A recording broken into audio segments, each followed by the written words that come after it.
जय हिंद मेरे प्यारे साथियों, स्वागत है आप सभी का परीक्षा वाटिका एजुकेशन में। आप में से जो भी बच्चे पहली बार विजिट कर रहे हो चैनल को सब्सक्राइब करके बेल आइकन को प्रेस कर लीजिए ताकि नए वीडियो और टेस्ट सीरीज का नोटिफिकेशन सबसे पहले आप तक पहुंच जाएगा। आज के वीडियो में बीपीएससी एईडीओ का दूसरा पेपर का छठा मॉडल प्रैक्टिस सेट कंप्लीट करेंगे। इससे पहले 5 टेस्ट ऑलरेडी हो चुके हैं, उन टेस्ट को जाकर के देखिए। इसी चैनल पर वो टेस्ट आपको मिल जाएंगे। ठीक है, इस सीरीज का ये छठा टेस्ट है। चलिए शुरू करते हैं बिना देरी। वीडियो को स्टार्ट करने से पहले एक बात सुन लीजिए कि वीडियो के लास्ट में आपको अपना स्कोर कमेंट करना है कि कितने प्रश्न आपसे सही हो पाए।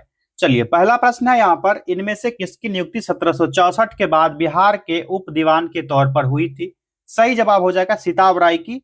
जो बक्सर की लड़ाई हुई थी 1764 के बाद ईस्ट इंडिया कंपनी को बंगाल, बिहार, उड़ीसा में दीवानी अधिकार प्राप्त हो गया था और उसी समय कंपनी ने 2 भारतीयों को उप दीवान नियुक्त किया था। एक था मोहम्मद रजा खान, इसको रेजा खान लिखा हुआ है, इसको रजा खान के नाम से भी जानते हैं। एक रजा खान था और दूसरा था बंगाल का और सिताब राय जो बिहार का, ये था बिहार का, और ये रजा खान जो था बंगाल का दीवान।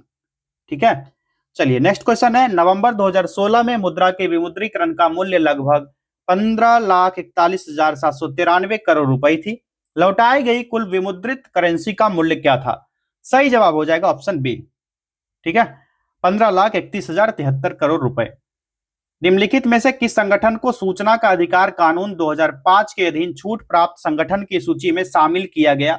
राइट आंसर हो जाएगा कंप्यूटर इमरजेंसी रिस्पांस टीम। अगला प्रश्न, शिक्षा का अधिकार अधिनियम 2009 अस्तित्व में आया, डेट क्या था इसका ये पूछा जा रहा। तो यह आया था 1 अप्रैल 2010 को अस्तित्व में। ठीक है, तो सही जवाब हो गया ऑप्शन डी। ओके, और इसका उद्देश्य था कि निःशुल्क और अनिवार्य शिक्षा उपलब्ध कराना। इस माध्यम से 6 से 14 वर्ष की आयु के समूह के जितने भी बच्चे हैं सबको मुफ्त और अनिवार्य शिक्षा का प्रावधान कराया जाएगा और ये आर्टिकल 21 क्लॉज ए में शामिल किया गया। पृथ्वी के क्रोड में सर्वाधिक पाए जाने वाले तत्व हैं, ये हो जाएंगे निकेल और फेरस। अगला प्रश्न, भारतीय राष्ट्रीय कांग्रेस की पूर्ववर्ती थी, इसका नाम था, इनमें से जो दिया गया है कोई भी नहीं था। जो ब्रिटिश इंडिया एसोसिएशन था इसकी स्थापना कब हुई थी? 1851 में, ये भी नोट करते जाइए। इंडियन एसोसिएशन 1876 में आया। ठीक, उसके बाद इंडियन लीग 1875 में आया। इंडियन नेशनल यूनियन जो था ये कब आया था आप लोग को कमेंट करना है। इनमें से जो कोई भी आंसर जो है सही नहीं है, तो राइट आंसर हो जाएगा, सारे सारे हो जाएंगे, ये जितने भी सारे हो जाएंगे। ठीक है, क्योंकि इंडियन नेशनल कांग्रेस 1885 में आया था। यहाँ पर पूर्ववर्ती पूछा जा रहा है पहले, तो ये भी पहले आ रहा है, सारे पहले आ रहे हैं, एक से अधिक। ठीक है, option is the right answer. Madras Mahajan Sabha की स्थापना किस वर्ष हुई थी? इसका सही जवाब हो जाएगा 1884 में हुआ था। 83 तक तो दिया गया है, कोई नहीं है, राइट आंसर होगा। और एम वीर राघवाचारी और सुब्रमण्यम अय्यर और पी आनंद चार्लू द्वारा किया गया था मद्रास महाजन सभा का गठन। नेक्स्ट क्वेश्चन, बिहार में राष्ट्रीय राजमार्गों की कुल लंबाई कितनी है? सही जवाब हो जाएगा 4595 किलोमीटर। बिहार के किस जिले में सोमेश्वर पहाड़ी स्थित है? करेक्ट आंसर पश्चिम चंपारण। अगला प्रश्न, बिहार का कौन सा शहर 5 पहाड़ियों से घिरा है? तो ये राजगीर है, नालंदा का है, जो कभी मगध साम्राज्य की राजधानी हुआ करती थी और बाद में मौर्य साम्राज्य का यहीं से उदय हुआ था। राजगीर का इतिहास का और धार्मिक महत्व भी माना जाता है और राजगीर जो है 5 चट्टानी पहाड़ियों से घिरा हुआ है, जिसका जिक्र महाभारत और रामायण में भी मिलता है। राजगीर की पहाड़ियां जो है विश्व में बहुत ही प्रसिद्ध है। और 5 पहाड़ी के नाम क्या क्या है? तो राजगीर की 5 पहाड़ियां जो है इनमें से, तो ये लिख लीजिए आप लोग। एक तो है विपुलगिरी, विपुलगिरी हो सकता है प्रश्न पूछा जाए। दूसरा है रत्नागिरी, रत्नागिरी पहाड़ी। तीसरा हो जाएगा उदयगिरी, राजगीर की 5 पहाड़ियों में 3। चौथा स्वर्णगिरी, ठीक, स्वर्णगिरी हो गया। और 5वां हो जाएगा वैभारगिरी, वैभारगिरी। ठीक है, ये राजगीर की 5 पहाड़ियां हैं, कहाँ की? राजगीर की। ठीक है, तो यहाँ पर है कौन सा शहर पहाड़ियों से घिरा है 5 पहाड़ियों से? तो राजगीर होगा। तो ऑप्शन में गया, भागलपुर, पटना, बोध गया दिया है, तो कोई नहीं, इनमें से कोई ऑप्शन नहीं होगा क्योंकि ये 5 पहाड़ियों से घिरा शहर राजगीर है और राजगीर की 5 पहाड़ियां विपुलगिरी, रत्नागिरी, उदयगिरी, स्वर्णगिरी और वैभारगिरी, ये 5 पहाड़ियां हैं। ठीक है, चलिए नेक्स्ट क्वेश्चन देखते हैं। अगला प्रश्न है, निम्न में से कौन सा बिहार के भूगर्भित इतिहास में सबसे नवीनतम है? इसका सही जवाब क्या होगा, आप लोग बताइए। ये हो जाएगा बिहार का मैदान। ठीक है, क्या? बिहार का मैदान। जो बिहार का मैदान है इसको 3 भागों में बांटा गया है, आप सभी को पता होगा। ये कौन कौन सा क्षेत्र है? एक है पहला तराई क्षेत्र, दूसरा हो जाता है बांगर का क्षेत्र, और तीसरा जो हो जाएगा खादर का क्षेत्र। तराई, बांगर और खादर का क्षेत्र। ये जो तराई का क्षेत्र है ये सोमेश्वर श्रेणी से लगभग 10 किलोमीटर चौड़ा कंकर बालू का निक्षेप है। क्या चीज का? कंकर प्लस बालू का निक्षेप है तराई का क्षेत्र। ठीक, बांगर का क्षेत्र है पुराना जलोढ़ क्षेत्र है, और ये जो है 7 से 8 मीटर ऊंचा रहता है। क्या है? जलोढ़ क्षेत्र है, पुरानी जलोढ़ मिट्टी पाई जाती है इन क्षेत्र में। तीसरा खादर क्षेत्र आता है, इसका विस्तार जो है गंडक से कोसी नदी के जो सारे जितने उत्तरी भाग हैं इसमें होती है, और प्रत्येक वर्ष जो बाढ़ आता है इसके कारण जो तबाही का कगार बनता है, वहीं से जो मिट्टी आती है उसको खादर का क्षेत्र कहा जाता है। तो ये हो गया गंडक से कोसी के बीच का क्षेत्र। गंडक से कोसी के बीच का क्षेत्र जो है इसको खादर क्षेत्र में रखा गया है। ठीक है, चलिए अगला प्रश्न है, बिहार में अलग प्रांत के लिए आंदोलन जिसके परिणाम स्वरूप वर्ष 1911 में बिहार एवं उड़ीसा के नए प्रांत का निर्माण हुआ, उसका नेतृत्व किसने किया था? सही जवाब हो जाएगा सच्चिदानंद सिन्हा ने किया था। ठीक है, और संविधान सभा की पहली बैठक कब हुई थी? 9 दिसंबर 1946 को, और इसकी अध्यक्षता भी की गई थी सिन्हा जी के द्वारा ही। कब? 9 दिसंबर 1946, संविधान सभा की पहली बैठक। ठीक है, चलिए अगला प्रश्न देखते हैं, निम्नलिखित में से कौन सी जोड़ी सही नहीं है? करेक्ट आंसर हो जाएगा शेरशाह सूरी समस्तीपुर में मकबरा। यही सही, ये सही नहीं है। शेरशाह सूरी ने क्या बनाया था? समस्तीपुर में नहीं, सासाराम में बनाया था। कहा? सासाराम का मकबरा शेरशाह सूरी ने बनवाया था। अगला प्रश्न, किस वर्ष बिहार को बंगाल से अलग किया गया था? कल भी मैंने इस पे एक डिटेल्स में बताया था। कल का पहला प्रश्न ही, जो 5वां टेस्ट था उसका पहला ही प्रश्न था इस। ठीक है, तो 22 मार्च 1912 को। ठीक है, कब? 22 मार्च 1912 को बंगाल से बिहार अलग हुआ था। उस समय जब बिहार अलग हुआ था तो बिहार, ओडिशा और झारखंड साथ साथ थे। ठीक है, फिर बिहार से ओडिशा अलग होता है कब? 1936 में, और बिहार से झारखंड अलग हो जाता है 2000 ईस्वी में। ठीक है, फिर जो ये 3 राज्य जो है साथ साथ थे बंगाल से अलग होने के बाद, फिर ये सब भी अलग हो जाते हैं। चलिए अगला प्रश्न है, मैनहट्टन परियोजना क्या है? सही जवाब हो जाएगा एक अनुसंधान और विकास उपक्रम जिसने सबसे पहले हथियार का उत्पादन किया। पहला ही ऑप्शन सही हो गया। अगला प्रश्न, अक्टूबर 2022 में लॉन्च किए गए टेस्ला के ह्यूमनॉइड रोबोट का नाम क्या है? यह है ऑप्टिमस। ठीक है, ऑप्टिमस। और एलन मस्क के द्वारा इलेक्ट्रॉनिक वाहन के रूप में एआई डे इवेंट में यह रोबोट जो है इसका प्रदर्शन किया गया, और टेस्ला कंपनी ने फरवरी 2022 में अपने रोबोट का एक प्रोटोटाइप भी वहां पर दिखाया था। हमारे शरीर में मलेरिया परजीवी का भंडारण स्थल क्या है? पता है आपको? एक कृत में होता है सबसे ज्यादा, और एक कोशिकीय परजीवी है। ठीक है, और यह परजीवी सबसे ज्यादा मच्छर के काटने से इंसान में फैलता है। नेक्स्ट क्वेश्चन, निम्नलिखित में से कौन सा मेल सही नहीं है?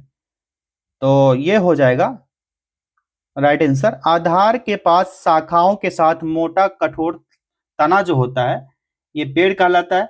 नहीं, ये जो है ये मेल सही नहीं है, ये गलत दिया गया है। ठीक है, जो पर्णवृत्त होते हैं पत्ती के तने से जोड़ने का काम करते हैं। कमजोर तना जो सीधा खड़ा नहीं होता उसको लताएं कहते हैं। ठीक है, ये दोनों तो कोई बात ही नहीं। ठीक, और ये जो होता है ना आधार के पास शाखाओं के साथ कठोर तना, इसको पेड़ नहीं कहते हैं, बल्कि इसको क्या कहा जाता है?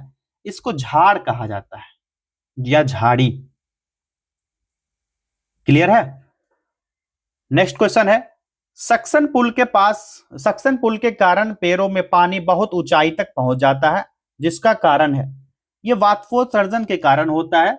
और वाष्पोत्सर्जन खिंचाव जो होता है जैविक प्रक्रिया होती है जिसके द्वारा जाइलम उत्तक के भीतर खिंचाव बल उत्पन्न होता है, और उत्पन्न बल जो होता है पानी को जाइलम पाइप में ऊपर की ओर जाने में मदद करता है।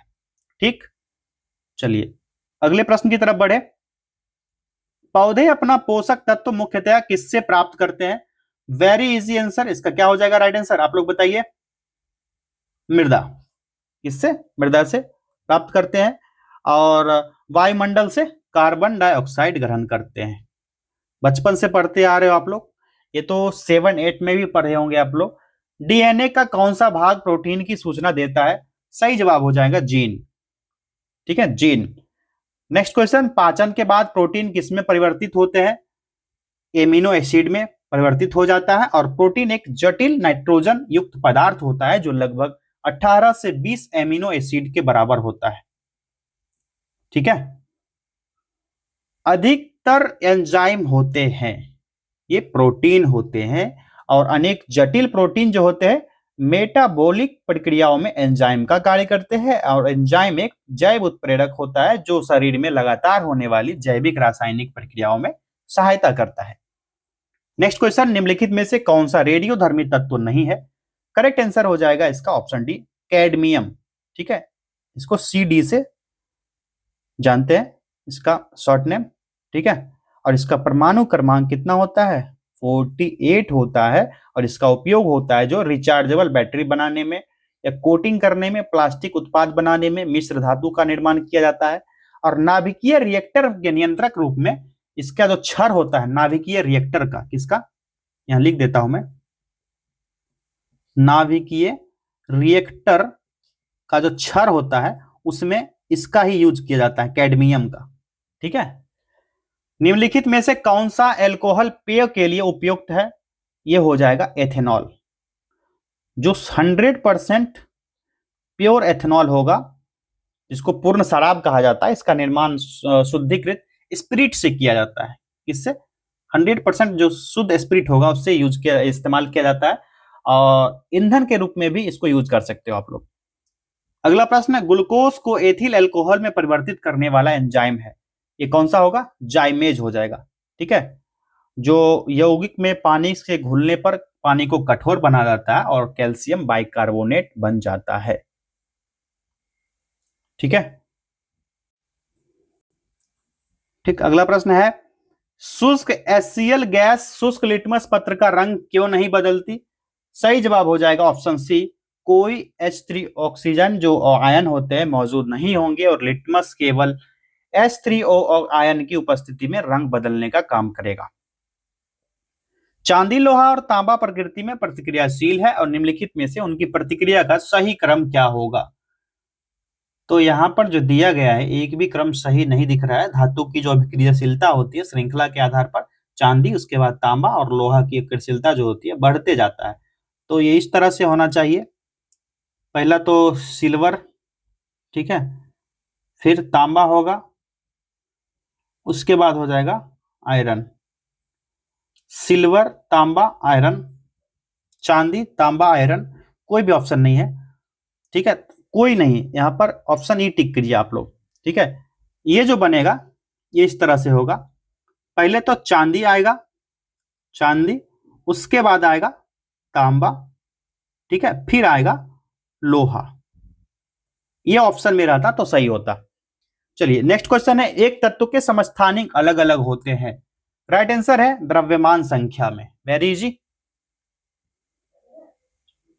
अगला प्रश्न है, नाभिकीय रिएक्टर में D2O का उपयोग होता है। D2O का यूज किया जाता है किसके लिए? तो ये मंदक के रूप में यूज किया जाता है। ठीक है, एक वर्णी प्रकाश एक माध्यम से दूसरे माध्यम में प्रवेश करता है, निम्नलिखित में से कौन सा गुण नहीं बदलता? सही जवाब हो जाएगा ये आवृत्ति का गुण जो है नहीं बदलता है, और तरंग धैर्य और तीव्रता इसकी बदल जाती है। क्या बदलेगी?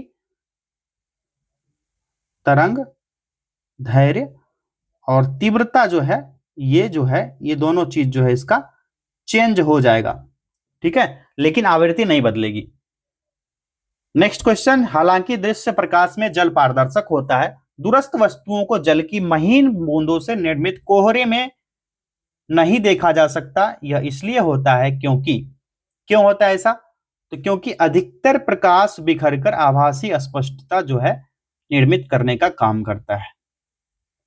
ठीक, एक उत्तल लेंस की फोकस दूरी fi कितना 10 सेंटीमीटर है, और पानी में इसे डुबाने पर यह कार्य करेगा। किस तरह से कार्य करेगा? तो इसका फोकस लेंस जो है 10 सेंटीमीटर बताया गया, पानी में डुबाएंगे तो क्या हो जाएगा? तो फोकस लेंस से जो होगा 10 सेंटीमीटर अधिक होगा। ठीक, तो कौन सा राइट आंसर होगा इसका? Option C. ठीक है, एक उत्तल लेंस की तरह काम करेगा। निम्नलिखित में से कौन सी सदिश राशि नहीं है इनमें से? तो सदिश राशि क्या होती है? तो वे भौतिक राशियां जिसमें परिमाण के साथ साथ दिशा भी होती है। क्या होता है? परिमाण प्लस दिशा दोनों, परिमाण प्लस डायरेक्शन दोनों होगा, वो क्या कहलाएंगी?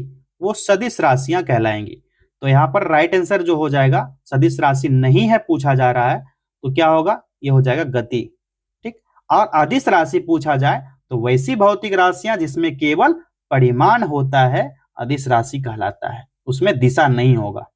ठीक, तो अदिश राशियां कौन कौन सी होगी? तो जैसे यहाँ पर सदिश राशि नहीं है, यानी गति क्या है? तो गति जो है एक अदिश राशि है। ठीक, अदिश राशि और क्या क्या होंगे? तो गति हो गया, उसके बाद आयतन, ठीक, सामर्थ्य, ये सभी चीजों नोट कर लीजिए आप लोग ताकि काम आ जाएगा। दाब, द्रव्यमान और घनत्व, इतना एग्जाम्पल काफी है आपके लिए। ये सभी जो है अदिश राशियां, तापमान भी ऐड कर लीजिए। ये सारे पूछे जाने वाले फैक्ट्स हैं, इसको मैं इतना ही लिखता हूं। ठीक है, और सदिश राशियां क्या क्या होंगी? तो ये बल, आघूर्ण, वेग, विस्थापन हो जाएंगे। ठीक है, और सदिश राशियां और जैसे बात की जाए तो त्वरण, ठीक, बल, संवेग, और क्या हो सकता है? चाल हो जाएगा। ठीक, ये सभी जो है ना सदिश राशियां हैं। रेखीय संवेग को भी मान लीजिए, रेखीय संवेग, ये सभी सदिश राशियां हैं। ठीक है, चलिए इसको मिटाते नहीं है, अगला प्रश्न यहीं से देख लेते हैं। प्रकाश वर्ष का मात्रक क्या है? तो इसका वेरी इजी आंसर हो जाएगा ऑप्शन सी, चाल का मात्रक है प्रकाश वर्ष। ठीक, अगला प्रश्न है यहाँ पर, और एक चीज देख लीजिए, एक प्रकाश वर्ष कितना के बराबर होता है? ये भी प्रश्न पूछा जाता है। ये होता है 9.46 इंटू 10⁻15 मीटर, या फिर मीटर में पूछा जाए तो इतना होगा, या 9.46 इंटू 10⁻12 किलोमीटर। अगर किलोमीटर में रहेगा तो सिर्फ पावर इसका 12 होगा। ये गलती नहीं करना, मीटर और किलोमीटर आपको देख लेना वहां पर। ठीक है, प्रकाश मात्रक, प्रकाश वर्ष का दूरी बताया पूछा जाए तो। ठीक है, अगला प्रश्न है, निम्नलिखित में से कौन सी मूल भौतिक राशि है? सही जवाब हो जाएगा विद्युत धारा। मूल भौतिक राशियां क्या होती है? ऐसी राशियां जो एक दूसरे से स्वतंत्र रहती है, जिसे एक दूसरे से बदला नहीं जा सकता है, वो मूल भौतिक राशि कहलाती है। ठीक है, यहां पर जो विद्युत धारा है मूल भौतिक राशि है। ठीक, भारत का प्रथम उर्वरक संयंत्र कहां लगा था? सही जवाब इसका हो जाएगा ऑप्शन बी, सिंदरी में लगा था। अगला प्रश्न, भारतीय अर्थव्यवस्था में किस पंचवर्षीय योजना काल के दौरान कीमत स्तर घटा है? राइट आंसर है दूसरी पंचवर्षीय योजना के दौरान। भारत में राष्ट्रीय लेखा समंक, नेशनल अकाउंट स्टेटिक्स एकत्रित किए जाते हैं। ये कब एकत्रित किए जाएंगे? तो ये स्थिति होगी केंद्रीय सांख्यिकी संगठन द्वारा, यानी CSO द्वारा। ठीक, नेक्स्ट क्वेश्चन, भारत सरकार द्वारा समुदाय विकास योजनाओं की शुरुआत कब किया गया था? डेट तो दे दिया गया है 2 अक्टूबर, ईयर पूछा जा रहा है। तो यह ईयर था 1952, जिसका मुख्य उद्देश्य था ग्रामीण विकास दर को बढ़ाना। अगला प्रश्न, इनमें से किसमें गरीबी निवारण के प्रभावपूर्ण अस्त्र के स्वयं सेवा समूह के विचार को दिया था? यह दिया था मोहम्मद यूनुस ने। ठीक है, 10 से 12 लोगों का समूह बनाया गया था, जो संख्या कम या ज्यादा भी हो सकती है। इसमें क्या था कि बचत करना और आवश्यकता पड़ने पर अपने समूह को अल्प ब्याज पर ऋण उपलब्ध कराना। ठीक, नेक्स्ट क्वेश्चन, भारत के किस राज्य की वर्तमान मूल्यों पर नवीनतम प्रति व्यक्ति आय न्यूनतम है? करेक्ट आंसर है बिहार का। विश्व बैंक की रिपोर्ट के अनुसार भारत में 50% से अधिक निर्धन इन 4 राज्यों में निवास करते हैं। ये 4 राज्य कौन कौन से हैं? ये हो जाएंगे बिहार, उत्तर प्रदेश, मध्य प्रदेश और उड़ीसा, बीमारू राज्य के 4 राज्य। Option A is the right answer. ठीक है। अर्थव्यवस्था में आर्थिक आपूर्ति की रकम निम्नलिखित में से किस समष्टि अर्थशास्त्र चर को प्रभावित करता है? मूल्य स्तर को। अगला प्रश्न, पंचायत सदस्य की अयोग्यता का प्रश्न कौन निर्धारित करेगा? ये ऐसी संस्था जिसे राज्य विधानमंडल मुहैया करा सकेगा। ठीक है। और ये जो है आर्टिकल 243 क्लॉज एफ में पंचायत सदस्यों की अयोग्यता से संबंधित है। और ये जो है ये एफ लिखा है। ठीक है। 73वां 73rd जो कॉन्स्टिट्यूशनल अमेंडमेंट हुआ था उससे संबंधित है।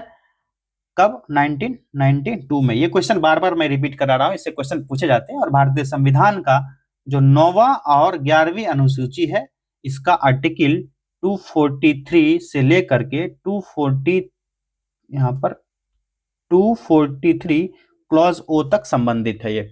ठीक है। क्या? पंचायती राज। चलिए अगला प्रश्न है, पंचायती राज निम्नलिखित में से किसका विषय है? अभी मैंने आपको बताया राज्य सूची का विषय है यह। Option B is the right answer. 73वां संविधान संशोधन 1992, 11वीं अनुसूची। ठीक है। आर्टिकल 242 से लेकर के 242 क्लॉज ओ तक। ठीक। हमारे संविधान के अनुसार राज्यसभा का कार्यकाल क्या होगा? तो ये जो होगा समाप्त होने का विषय नहीं है। राज्यसभा जो है इसका विघटन नहीं होता है। ठीक है। इसका विघटन नहीं होता है। आर्टिकल 83 क्लॉज ए में कहा गया है कि राज्यसभा का विघटन नहीं होगा। यह एक अस्थाई सदन है। यह एक अस्थाई सदन है, किंतु उसके सदस्य में 1/3 सदस्य, कितना? 1/3 सदस्य जो है प्रत्येक दूसरे वर्ष, प्रत्येक सेकेंड ईयर जो होगा ये सेवानिवृत्त होंगे। सेवानिवृत्त होंगे। ठीक है। कितने? 1/3 सदस्य। इसका तात्पर्य यह हो जाएगा कि प्रत्येक दूसरे वर्ष 1/3 सदस्य के लिए निर्वाचन होगा और राज्य जो राज्यसभा होगा इसका सदस्य का कार्यकाल जो होगा 6 वर्षों का होता है। कितना? 6 वर्षों का होता है। भारत का प्रधानमंत्री मुखिया है, तो ये किस चीज का? तो ये है केंद्रीय सरकार का। अगला प्रश्न देखते हैं, वित्त बिल के लिए किसकी पूर्व स्वीकृति आवश्यक है? सही जवाब हो जाएगा भारत के राष्ट्रपति का। Option C is the right answer. 18वीं लोकसभा के लिए प्रोटेम स्पीकर के रूप में किसे चुना गया? तो सही जवाब इसका है ऑप्शन बी, भर्तृहरि महताब को चुना गया है। और राष्ट्रपति द्रौपदी मुर्मू ने उन्हें पद की शपथ दिलाई। निम्नलिखित में से कौन सा दस्तावेज आम बजट के साथ लोकसभा में प्रस्तुत नहीं किया जाता? ये कौन सा है? आर्थिक सर्वेक्षण। ठीक है। संविधान का आर्टिकल 112 में कहा गया है कि वार्षिक वित्तीय विवरण यानी बजट, इसका उल्लेख किया गया है। और बजट में अनुदान मांग, विनिमय विधेयक, वित्त विधेयक, इन सभी को शामिल किया जाता है। तो ये जो है लोकसभा में आम बजट के साथ प्रस्तुत नहीं किया जाता। रामनाथ कोविंद भारत के डैश राष्ट्रपति थे? तो वो थे 14वें राष्ट्रपति, 14th। सही जवाब ऑप्शन सी। ठीक। अगला प्रश्न, भारतीय संविधान का आर्टिकल 310 किस सिद्धांत का प्रतीक है? यह है प्रसाद का सिद्धांत। इसमें जो है पृथक्करण का सिद्धांत अनुच्छेद 13 में दिया गया है। इसके बारे में कौन से? आर्टिकल 13 में। भारत ने एक मजबूत केंद्र के साथ संघीय प्रणाली का विचार उधार लिया था। किससे लिया था? संघीय प्रणाली की विचारधारा कनाडा से प्रेरित है। और अन्य जितने भी प्रवृत्तियां हैं केंद्र में, जैसे कि राज्यपाल की नियुक्ति, सर्वोच्च न्यायालय का सलाहकार क्षेत्र, ये सभी भी कनाडा से ही लिया गया है। अगला प्रश्न, निम्नलिखित में से कौन सा राज्य सन 1949 में भारतीय संघ में सम्मिलित हुआ था? मणिपुर। ठीक है। कब? 1949 में। और आजादी के चंद रोज पहले, कुछ ही रोज पहले, मणिपुर के राजा बोध चंद्र सिंह ने, राजा का क्या नाम था? बोध चंद्र सिंह। ठीक। बोध चंद्र सिंह ने भारत सरकार के साथ भारतीय संघ में अपनी रियासत के विलय का एक सहमति पत्र पर हस्ताक्षर किया था। और इसी एवज में उन्हें एक आश्वासन दिया गया था कि मणिपुर की आंतरिक स्वायत्तता बरकरार रहेगी। और जनमत के दबाव में महाराजा ने 1948 ईस्वी के जून में चुनाव करवाया। और चुनाव में मणिपुर की रियासत में संवैधानिक राजतंत्र कायम हुआ। और मणिपुर जो है भारत का पहला भाग है जहां सार्वभौमिक वयस्क मताधिकार के सिद्धांत को अपनाकर चुनाव हुआ था। ठीक है, जो कि राष्ट्रपति चुनाव में अभी करवाया जाता है। कौन सा? सार्वभौमिक वयस्क मताधिकार पद्धति। अगला प्रश्न है, भारत के किस राज्य में वन्यजीव अभयारण्य सबसे अधिक संख्या में है? सही जवाब हो जाएगा ऑप्शन सी, महाराष्ट्र में सबसे अधिक है। ठीक है, कितने हैं महाराष्ट्र में? 49। ठीक, और यहां पर और बात कर लिया जाए तो सर्वाधिक वन्यजीव अभयारण्य की बात की जाए तो सबसे अधिक हो जाएगा 97, जो अंडमान निकोबार में है। ठीक है, और वर्तमान में भारत की बात की जाए तो 573 वन्यजीव अभयारण्य है इंडिया में टोटल। ठीक है, कितने? 573। ये घटेंगे, घटते बढ़ते रहते हैं, तो घटेंगे तो नहीं, बढ़ेंगे ही। तो इसको आप लोग ना गूगल कर लीजिए, कितने हैं? 573। इसको आप लोग करंट में देखते रहिएगा। चलिए अगला प्रश्न देखा जाए, रणथंभौर राष्ट्रीय उद्यान देश के नजदीक है। करेक्ट आंसर हो जाएगा, ये है राजस्थान के निकट। ठीक, तो राजस्थान के कौन सा जिला? जयपुर के निकट। ठीक, और जयपुर का जो सवाई माधोपुर जिला है, यहां पर ये स्थित है। कौन सा जिला? सवाई माधोपुर। सवाई माधोपुर जिला में ये स्थित है, और ये सवाई माधोपुर जिला है, जयपुर के निकट है। अगला प्रश्न है, कौन सा वैश्विक सम्मेलन ग्रीन हाउस गैस उत्सर्जनों में कमी के लिए आयोजित वैश्विक समझौते की दिशा में पहला कदम था? सही जवाब हो जाएगा क्योटो प्रोटोकॉल, जो 1997 में आया था। नेक्स्ट क्वेश्चन देखते हैं, श्वसन मूल किसमें पाए जाते हैं? तो राइट आंसर हो जाएगा ये जलोद्भिद, मरुद्भिद, लवणभुद, ये सभी में पाए, ये जलोद्भिद और लवणोद्भिद, ये दोनों में पाया जाएगा। ठीक है, दोनों स्थान पर पाया जाता है। तो एक से अधिक हो जाएगा, ऑप्शन डी इसका सही जवाब हो जाएगा, क्योंकि दोनों में है तो एक से अधिक आंसर होगा। एक से अधिक यहाँ पर राइट आंसर टिक कर लेना है। और ये जो पौधे होते हैं ना, जलोद्भिद और लवणोद्भिद, ये पौधे उन स्थान पर पाए जाते हैं जहां पर जमीन में ऑक्सीजन की मात्रा बहुत कम और ना के बराबर होती है। और इस पौधे की जड़ जो होती है, कुछ भाग जमीन से बाहर आते हैं जो श्वसन में उसकी मदद करते हैं, उसी को श्वसन मूल कहा जाता है। नेक्स्ट क्वेश्चन है, निम्नलिखित में से कौन सा द्वितीयक प्रदूषक है? कौन सा होगा? ये हो जाएगा, इनमें भी एक से अधिक हो जाएगा, पेन और SO2, ओजोन, ये तीनों हो जाएगा राइट आंसर। एक से अधिक, option D is the right answer. पारिस्थितिक तंत्र में ऊर्जा प्रवाह का 10% नियम दिया गया था। यह नियम दिया गया था लिंडमैन के द्वारा। कल भी यह प्रश्न आया था इससे संबंधित 5वें सेट में। अगला प्रश्न है, जनगणना 2011 के अनुसार अनुसूचित जनजाति का अधिकतम प्रतिशत किस राज्य में पाया जाता है? वह कौन सा राज्य है? सही जवाब इसका हो जाएगा, यह मिजोरम में पाया जाता है, और इसकी अधिकतम प्रतिशत कितना है? 94.4%। अगला प्रश्न है, निम्नलिखित में से भारतीय जनसंख्या की एक सबसे महत्वपूर्ण विशेषता कौन सी है? यह हो जाएगा किशोर जनसंख्या का आकार सबसे अधिक। जो भारतीय जनसंख्या का जो कुल आबादी का 8.6% जो है, ठीक है, यहां पर जो है ये 8.6% जो है ना, ये डाटा आप लोग नोट कर लीजिएगा, ये जनजाति डाटा है। ठीक है, जनजाति,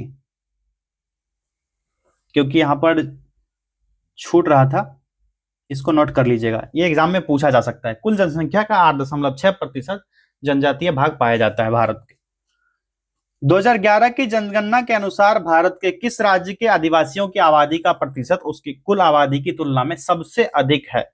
सही जवाब इसका हो जाएगा मिजोरम।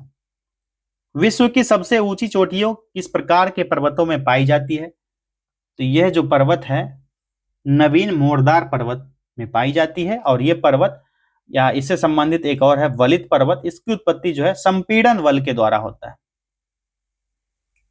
संपीड़न फोर्स या संपीड़न बल के द्वारा होता है ऐसे पर्वत का निर्माण। नेक्स्ट क्वेश्चन, जीवाश्म के आधार पर मानव उत्पत्ति केंद्र कौन सा है? Correct answer option B, Africa की रिफ्ट घाटी। ठीक है, जो लगभग इसकी उत्पत्ति जो है 25 लाख वर्ष पहले माना जाता है।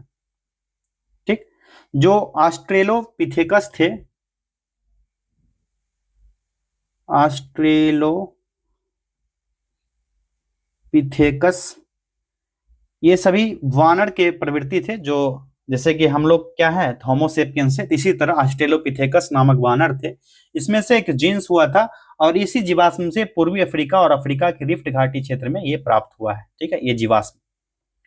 नेक्स्ट क्वेश्चन जो है, अनादिवासी बस्तियां किस नाम से जानी जाती है? अनौपचारिक बस्ती, बुशमैन का निवास क्षेत्र है। सही जवाब कालाहारी।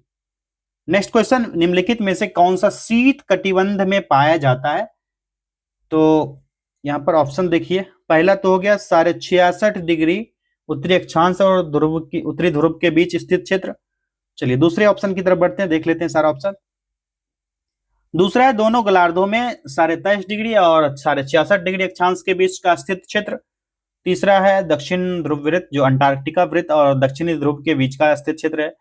तो यहाँ पर जो राइट आंसर जो इसका हो जाएगा, एक से अधिक हो जाएगा, क्योंकि शीत कटिबंध का जो पेटी हो विस्तार होता है 66.5 डिग्री से लेकर के 90 डिग्री के बीच दोनों गोलार्ध में होता है, जिसमें कि जलवायु की बात की जाए तो टैगा जलवायु हो गया, टुंड्रा जलवायु प्रदेश क्षेत्र हो जाएगा, और जो हिमाच्छादित क्षेत्र होते हैं जहां पर बर्फबारी होती है, और हिम कटिबंध जो शीत कटिबंधीय क्षेत्र जैसे दक्षिणी गोलार्ध में दक्षिणी ध्रुव और अंटार्कटिका वृत्त के बीच ये पाया जाता है, और उत्तरी गोलार्ध की बात की जाए तो उत्तरी ध्रुव और आर्कटिक वृत्त के बीच यह स्थित होता है। भूमध्य रेखा से दूर होने पर इसका जो है इस क्षेत्र में जो इसकी किरण होती है, सूर्य की किरण वहां तक पहुंच नहीं पाती है। तो राइट आंसर क्या हो गया? ऑप्शन डी हो गया। यदि ग्रीनविच में दोपहर के 12 बजे हैं तो ग्रीनविच के 30 डिग्री पूर्व में क्या समय होगा? सही जवाब है इसका ऑप्शन ए, दोपहर के 2 बजेंगे। ठीक है, यहां पर सबसे पहले मान लीजिए 4 मिनट जब होगा, 4 मिनट के समय में वृद्धि होगा तो 1 डिग्री पश्चिम में बढ़ेगा, 1 डिग्री वेस्ट। ठीक, तो यहां पर मान लीजिए अगर जो 4 मिनट है तो 4 मिनट को 30 डिग्री से गुना कर लेंगे, कितना होगा? 120 मिनट। कितना होगा? 2 घंटा। तो ग्रीनविच देशांतर पर 12 बजेगा। ठीक है, तो 30 डिग्री के पूर्वी देशांतर पर दोपहर का 2 बजेगा। क्लियर है? इसको सॉल्व भी कर सकते हो सकता है सेम इट एज क्वेश्चन नहीं पूछा जाए तो आप लोग सॉल्व कर सकते हो इस तरह से। ठीक, ग्रीनविच टाइम से भारत का टाइम 5.5 घंटा आगे। ठीक, अगला प्रश्न, निम्नलिखित में से कौन सा शहर सबसे पहले सूर्यास्त का अनुभव करता है? ये कौन सा सिटी है इनमें से बताइए, जो ऑप्शंस दिए गए हैं बताइए कौन सा सिटी होगा। तो भौगोलिक स्थिति के अनुसार जो स्थान सर्वाधिक पूर्व दिशा में होगा वहां पर सबसे पहले सूर्यास्त और सूर्योदय दोनों होगा। तो राइट आंसर है सिडनी। भारत में चीनी उद्योग के बारे में निम्नलिखित में से कौन सा कथन सही है? किसके बारे में? चीनी उद्योग के बारे में पूछा जा रहा। तो क्या होगा? उत्तर प्रदेश चीनी का दूसरा सबसे बड़ा उत्पादक क्षेत्र है। सही है ना? बिल्कुल सही है, क्योंकि 2020-21 का डाटा आया था। कब? 2021-22 का डाटा। यह वजन कम करने वाला उद्योग है। सही। महाराष्ट्र देश में अग्रणी चीनी उत्पादक के रूप में उभरा है। ये भी सही, एक से अधिक राइट आंसर हो गया इसका। निम्नलिखित में से कौन सी विशेषता मैंग्रोव वनों से संबंधित है? तो मैंग्रोव वन जो है हो जाएंगे घने लंबे वृक्ष होते हैं। तो मैंग्रोव वन के बारे में सबसे पहले जान लीजिए, तटवर्ती क्षेत्र में जहां ज्वार भाटा आते हैं उसकी सबसे महत्वपूर्ण वनस्पति माना जाता है। और ये वन जो है कच्छ क्षेत्र हो गया, ज्वारीय संकड़ी खारी, जहां पर पंख जो कीचड़ वाला मैदान होता है, ज्वारनद बुद्ध का जो तटीय क्षेत्र होता है वहां पर ये खास करके उगते हैं। और बहुत लवण से न प्रभावित होने वाले जो पेड़ पौधे होते हैं वो भी मैंग्रोव क्षेत्र में उगते हैं। और घने मैंग्रोव वन की बात कही जाए तो ये पौधों की जड़ें से पानी में डूबी रहती है, और गंगा के घाटी हो गया, ब्रह्मपुत्र, महानदी, गोदावरी, कृष्णा, कावेरी, ये सभी का डेल्टाई भाग होता है। यहाँ पर जो सुंदरी वृक्ष होते हैं पाए जाते हैं मैंग्रोव वन के उदाहरण है। तो दलदल, कीचड़, खारा तटीय जल का आदर्श आवास है। सही है। पौधों की जड़ें पानी में डूबी होती है, भी सही है। घने लंबे वृक्ष होते हैं, एक से अधिक इसका राइट आंसर हो जाएगा। पश्चिमी घाट उत्तर पूर्वी क्षेत्र की पहाड़ियों और अंडमान और निकोबार द्वीप समूह में पाए जाने वाले वनों को चुनिए। ये कौन से हैं? उष्ण कटिबंधीय सदाबहार वन होंगे। ओके, निम्न में से किस राज्य में वन का विस्तार 75% से अधिक नहीं है? कौन से होंगे? तो जो भारतीय वन स्थिति रिपोर्ट 2021 आया था, इसमें मध्य प्रदेश जो है 25.14% और नागालैंड को 73.90%, और राज्य के वन विस्तार की बात कही जाए तो 75% से अधिक माना गया था। तो इसका राइट आंसर जो होना चाहिए, इनमें से कोई भी आंसर सही नहीं दिया गया है यहाँ पर, ठीक है। तो भारत में सर्वाधिक प्रतिशत वनावरण वाला क्षेत्र जो है संघ या लक्षद्वीप का मान लिया जाए, और मिजोरम, ठीक है, लक्षद्वीप और मिजोरम। तो यहाँ पर सबसे अधिक पूछा जा रहा है, 75% से अधिक, तो हो जाएगा मिजोरम और लक्षद्वीप। लक्षद्वीप में जो है, लक्षद्वीप में 90.33%, ठीक। और मिजोरम में जो है, मिजोरम की बात कही जाए 84.53%, ठीक है। तो विस्तार 75% से अधिक नहीं है, यहां तो 75% से अधिक है। नागालैंड की बात कही जाए तो नागालैंड में भी लगभग 75% से अधिक नहीं ही है यहां पर, क्योंकि यहां पर कितना है, 73.90%। मेघालय में, तो मेघालय के क्षेत्र जो है यहाँ पर 76% वन का क्षेत्र है। और मध्य प्रदेश में अभी मैंने बताया यहाँ पर 25.14%, 25.14%, ठीक। यहाँ पर 25.14%, और नागालैंड में लगभग कितना था, 73.90%। तो दो ऑप्शन है जहां पर 75% से अधिक वन नहीं है। ये कौन कौन से ऑप्शन है, इसको मैं इरेज कर लेता हूं पहले, उसके बाद क्लियर आपको समझ आएगा। चलिए, पहला तो हो गया नागालैंड। नागालैंड नागालैंड में 73.90% वन का क्षेत्र। और दूसरा आ जाएगा यहाँ पर कौन सा, मध्य प्रदेश का क्षेत्र, जहां पर 25.14% ही वनीय क्षेत्र है। तो दो ऑप्शन सही है यहाँ पर, जो जहां पर 75% से अधिक वन नहीं है। तो बी और डी यानी एक से अधिक, option E is the right answer. Next question, Bharat की सबसे ऊंची पर्वत श्रेणी जिसको क्या कहते हैं, इसको कहा जाता है K2, ठीक। ऊंचाई 8,611 मीटर।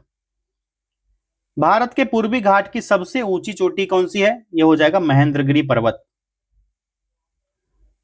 चलिए अगला प्रश्न देखते हैं, निम्न में से कौन सा दक्षिण से उत्तर की ओर हिमालय पर्वतमालाओं का सही क्रम होगा। तो पीर पंजाल, उसके बाद जास्कर, लद्दाख, काराकोरम। सही जवाब option B, Pir Panjal, Zanskar, Ladakh, Karakoram. Okay. अगला प्रश्न, निम्नलिखित में से किसने भारत में थियोसॉफिकल सोसाइटी की स्थापना की। तो यह एक अंतरराष्ट्रीय आध्यात्मिक संस्था है, ये चीजें क्लियर है।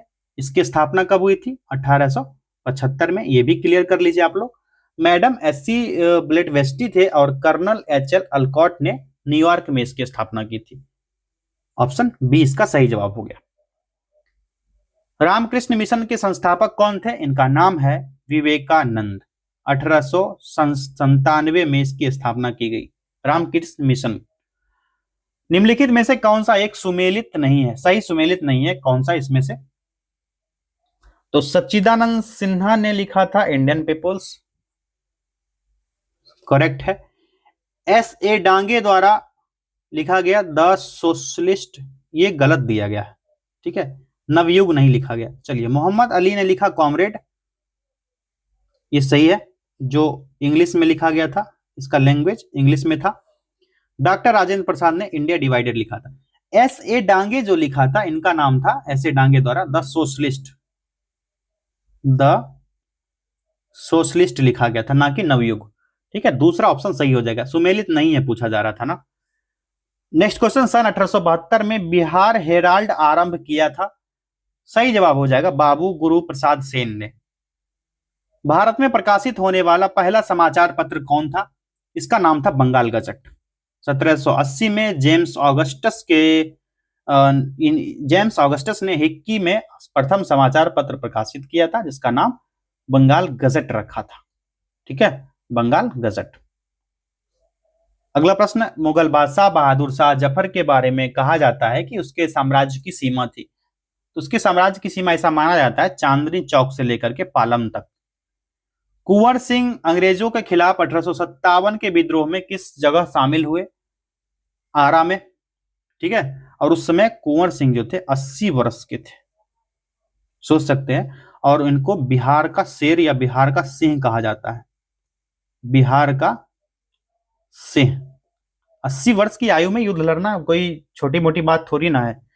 नेक्स्ट क्वेश्चन, 1857 में भारत का गवर्नर जनरल कौन था? ये था कैनिंग, लॉर्ड कैनिंग। ओके। अगला प्रश्न है, समर्थ रामदास किसके गुरु थे? शिवाजी के। नेक्स्ट क्वेश्चन, महाराष्ट्र में वतनदार किस वर्ग के लोगों को कहा जाता था? तो वतनदार जो होते थे ये सामंत होते थे, सामंत वर्ग के लोग होते थे। और मराठा शासनकाल में इनका मुख्य कार्य था कर का वसूली करना, और इनका जो पद होता था वंशानुगत होता था, जैसे कि बाप के बाद बेटा, बेटा के बाद पोता, ऐसे ये वंशानुगत चलते जाएगा। ठीक। नेक्स्ट क्वेश्चन, यहीं पर नेक्स्ट क्वेश्चन था क्या?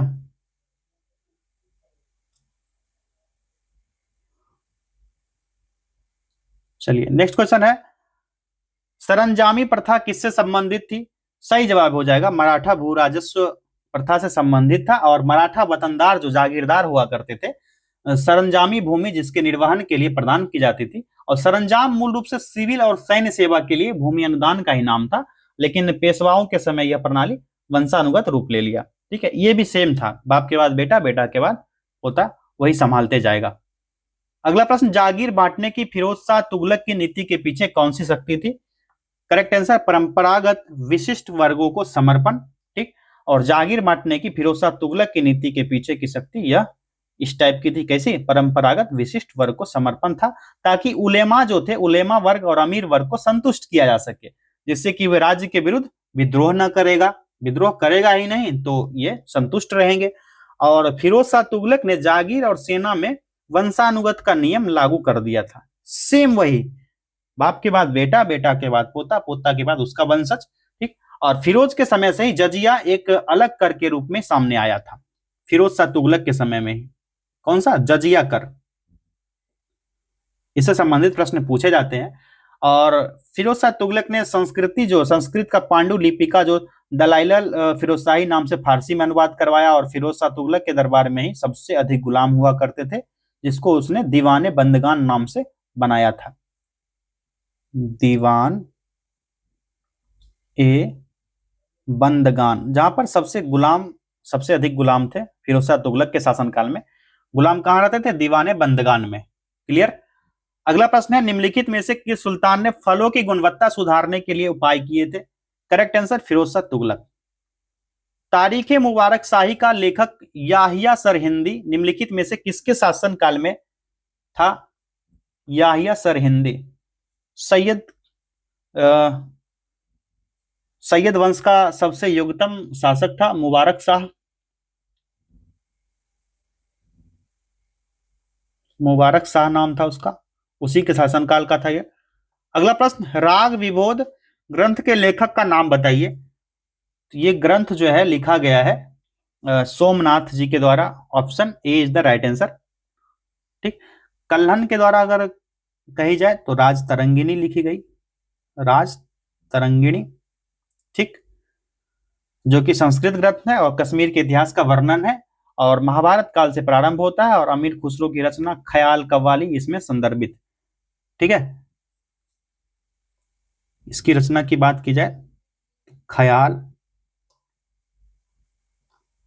कव्वाली ये सभी लिखा गया अमीर खुसरो। सारंग देव जो है भारत के संगीत शास्त्री थे, और संगीत रत्नाकर नामक महत्वपूर्ण ग्रंथ था इनका।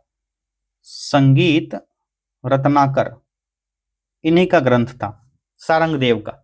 तो सारा जितना भी ग्रंथ था उससे संबंधित लेखक जो थे मैंने बता दिया। अगला प्रश्न है, गौतम बुद्ध ने अपना प्रथम धर्मोपदेश दिया था, यह दिया था सारनाथ में। ठीक है। अगला प्रश्न है, महात्मा बुद्ध ने कहा महापरिनिर्वाण प्राप्त किया? तो ये जो है महापरिनिर्वाण किसको कहा जाता है? तो गौतम बुद्ध का जो मृत्यु हुआ था उसको महापरिनिर्वाण कहा गया था 80 वर्ष की आयु में। ठीक है, तो राइट आंसर क्या हो गया? कुशीनगर में। महात्मा बुद्ध की माता का नाम क्या था? पिछले सेट में मैंने बताया था, इनका जन्म 563 ईसा पूर्व में कहां पर? कपिल वस्तु के लुम्बिनी नामक स्थान पर हुआ था। उनकी माता का नाम महामाया था, जो कि कोलिय गणराज की कन्या थी, राजकुमारी थी। पिता शुद्धोधन। ठीक, माता का नाम क्या हो गया? महामाया। पिताजी का नाम पूछा जाए, शुद्धोधन। नेक्स्ट क्वेश्चन, महावंश के अनुसार बिंबिसार किस आयु में सिंहासन पर बैठा? करेक्ट आंसर 15 वर्ष की आयु थी, 544 ईसा पूर्व में गद्दी पर बैठा, मगध के शासन गद्दी पर, और अंग राज्य को राज्य जीत लिया था और अपने साम्राज्य में मिलाया और अवंती से मैत्रीपूर्ण संबंध स्थापित किया। अंग को अपने में मिलाया और अवंती साम्राज्य जो हुआ करता था महाजनपद, इससे मित्रता कर लिया था। क्लियर? मगध राज्य बिंबिसार का चिकित्सक कौन था? ये तो पता होगा आपको, जीवक। आखिरी प्रश्न, किसने सोचा था कि प्रथम बौद्धवादी काउंसिल राजगृह में ही होना चाहिए? तो महात्मा बुद्ध की मृत्यु के बाद मगध शासक अजातशत्रु ने अपनी राजधानी राजगृह यानी राजगीर में पहला बौद्ध संगीति का आयोजन किया था 483 ईसा पूर्व में, और इसकी अध्यक्षता जो की थी, किसने की थी? तो महाकश्यप ने की थी।